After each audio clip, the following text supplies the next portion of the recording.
this is Dalalets, and for today's video guys ay i-share ko sa inyo kung mas madali nga ba or mas mabilis nga ba mag-cross country kung galing kayo sa Russia at papunta kayong United States or either in Europe country. Kung gusto nyo malaman, kung gusto nyo makakuha ng ideya, please keep on watching. And syempre, bago ko simulan ang lahat, yung mga paalala natin, kung bago ka pa lang sa aking channel, don't forget to like. And syempre, subscribe mo na ako and click mo na yung notification bell para lagi kang notified kapag may mga bago akong video.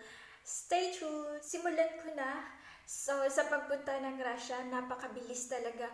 Kung gusto nyo at kung balak nyo mag-cross country tulad ng United States or Canada or either in Europe country, so mas mabilis kung andito na kayo sa Russia. So, kung nasa ibang bansa kayo at gusto nyo at balak nyong pumunta sa mga lugar na sinasabi ko, mas mabilis ang stepping stone nyo ay Russia. Kasi sa Russia, 2 months ka lang mag-antay ng mga dokumento mo. Kung may sapat kang pera sa pagproseso nito, makakapunta ka na ng Russia. At magstay ka lang dito either 6 months habang nagpoproseso ka ng papel mo papuntang Europa or either in United States or either in Canada.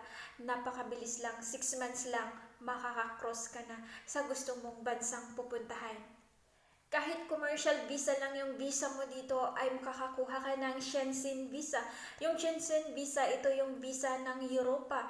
Makaka-travel ka anywhere in Europe. Basta sakop siya ng Europe na gamit ang Schengen visa, makakalipad ka at makakapunta ka except lang sa France at Italy kasi may sarili-sarili silang visa. Mas mabilis at mas madali kung andito ka na sa Russia, kung balak mong mag-cross country sa mga bansang yan.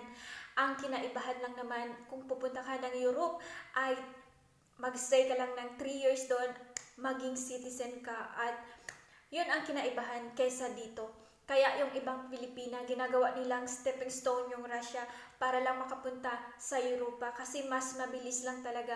Magstay ka lang dito talaga ng 6 months, makaka-cross ka na sa country na gusto mong puntahan. Either United States, kung gusto mong pumunta ng United States, napakabilis dito. Pag dito ka na manggaling, kailangan mo lang ng pera para sa proseso ng iyong mga visa. Kahit wala kang kamag-anakan doon, makakapunta ka. Dahil dito, andito na lahat at mapoproseso mo na lahat. May mga agency kasi dito na nagpoproseso ng mga visa papunta kung saang bansa nyo man choice na pumunta. Magbabayad lang kayo at mag-aantay. Sila na yung maglalakad lahat ng inyong mga dokumento. Kaya mas mabilis dito kung andito ka na at balak mong mag-cross country pa sa ibang bansa. Kaya kung nagbabalak ka man, ang video to ay para sa'yo. And syempre, dito ko na lang tatapusin tong video ko na to at gagawa ulit ako ng panibagong twist again para sa panibagong content ko. Sana naman nakasubscribe kayo at nakabell kayo para naman maging updated kayo sa aking mga upload video. Salamat talaga ng sobra sa inyong lahat, sa mga walang sawang sumusuporta sa aking channel hanggang ngayon. Thank you so much guys. I love you all and syempre, see you on my next one. Bye-bye!